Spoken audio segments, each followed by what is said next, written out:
How to make sports and recreation inclusive for all kids, according to the research. First, you want to make sure that you're providing plenty of opportunities for choice.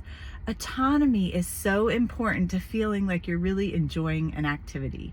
So make sure the child has the opportunity to choose what kind of sport they're engaging in, and little choices along the way, like should we use the red ball or the blue ball? Next, you want to foster a sense of belongingness. Every kid wants to be part of something. They want to have friends that they connect with. They want to feel like they're included. And the way you create a sense of belongingness is by engaging children with each other, not secluding someone to the side with the adult to work with, but maybe assign a peer partner that can help out, or even put kids into small groups so that they can build friendships, or give the child a job, something special that they're in charge of so that they feel like they belong as part of the group. Third, you want to make sure that you're creating the just right challenge. As occupational therapists, we're always thinking about how to modify something so a child can be successful. But sometimes the coaches in recreation programs don't know how to do that.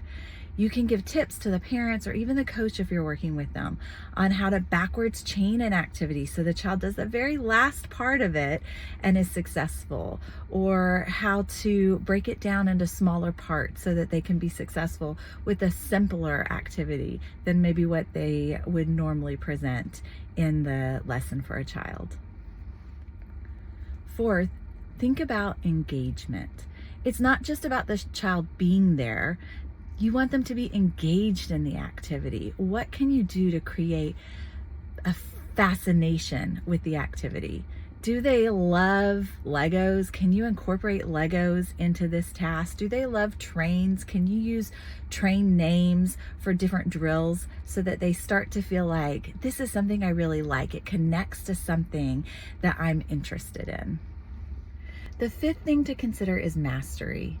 How are you creating an environment where the child feels successful, where the child feels like they've done something meaningful? I like to remind people that it's not about the outcome, it's about the journey. Can you praise the little efforts that they're making along the way in a way that's still authentic and isn't just saying, yay, you did good, but really identifying, I saw how you kicked that ball and you used the most effort you had. I like how hard you're working. Think about how you can provide that positive reinforcement, even if the outcome isn't exactly what you're looking for. And then the last step is to create meaning for the child. Everybody comes into an activity with some sort of goal in mind.